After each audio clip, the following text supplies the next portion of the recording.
ശബരിമലയിലെ സ്വർണ്ണക്കൊള്ള, ആ കൊള്ളയെക്കുറിച്ച് ഇപ്പോൾ നടക്കുന്ന അന്വേഷണം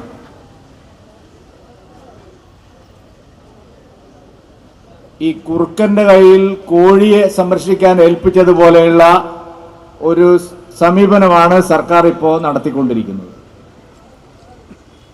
കുറുക്കന്റെ കയ്യിൽ കോഴിയെ സംരക്ഷിക്കാൻ ഏൽപ്പിച്ചാൽ എന്തായിരിക്കും അതിന്റെ ഫലം എന്നുള്ളത് നമുക്ക് എല്ലാവർക്കും അറിയുന്ന കാര്യമാണല്ലോ. ആരായി ഈ കേസിന്റെ അന്വേഷണം ഇപ്പോൾ നടത്തുന്നത്? ആദ്യം ഈ ദേവസ്വത്തിന്റെ വിജിലൻസ് ഇവിടെ അന്വേഷിച്ചു. ദേവസ്വത്തിന്റെ സ്വർണം കൊള്ളയടിച്ച ഒരാളെ തന്നെയാണ് ആദ്യം ഈ കേസ് അന്വേഷിക്കാൻ തീരുമാനിച്ചത്.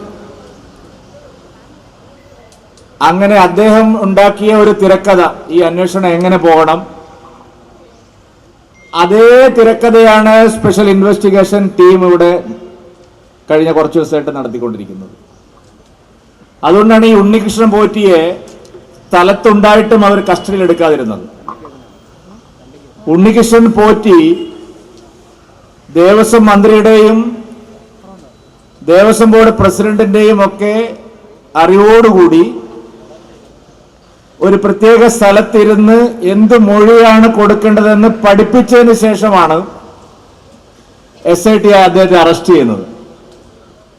ഉണ്ണികൃഷ്ണൻ പോറ്റി ആള് ചില്ലറക്കാരനല്ല, നിങ്ങൾക്കറിയാലോ.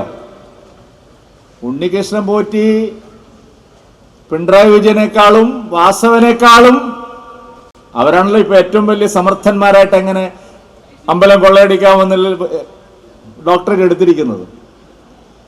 അവർ രണ്ടാളെക്കാളും, കടകംപള്ളി സുരേന്ദ്രനേക്കാളും പത്മകുമാറിനേക്കാളും വിദഗ്ധനാണ് ഈ കാര്യത്തിൽ.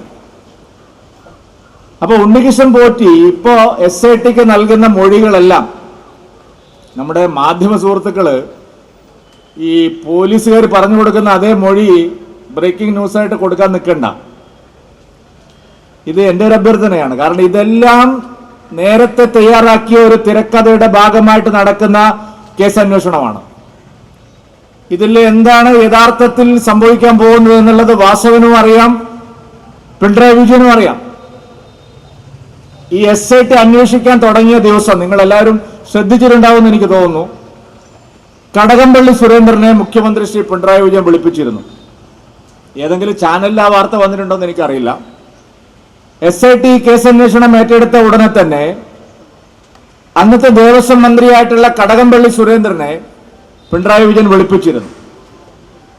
എന്തൊക്കെയാണ് നടന്നത് എന്നുള്ള കാര്യം മുഖ്യമന്ത്രിക്കും അറിയാം, കടകംപള്ളി സുരേന്ദ്രനും അറിയാം, വാസവനും അറിയാം. അതുകൊണ്ട് ശരിയായ നിലയിലെ അന്വേഷണം നടന്നാൽ ഒരു ഉണ്ണികൃഷ്ണൻ പോറ്റിയിലോ ഒരു വാസുവിലോ ഒരു പത്മകുമാറിലോ ഇത് അവസാനിക്കില്ല. അതിനപ്പുറത്തേക്ക് ഇത് പോകും.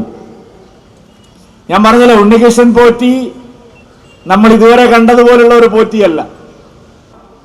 വിദേശ രാജ്യങ്ങളിൽ ശബരിമലയിലെ അയ്യപ്പന്റെ ദ്വാരപാലക ശില്പങ്ങൾ, അതുപോലെ വാതില്, അതുപോലെ അയ്യപ്പ വിഗ്രഹം നിൽക്കുന്ന അവിടെയുള്ള പിന്നെ ചുമരിലെ സ്വർണ്ണപ്പാളി തുടങ്ങി യോഗദണ്ഡ് മുതല, യോഗദണ്ഡ് പിന്നെ മൂപ്പറന്നെ അടിച്ചു മാറ്റി. ആര്? പത്മകുമാർ എന്ന യോഗദണ്ഡ്. ഭയങ്കര യോഗമാണ് പത്മകുമാറിന്.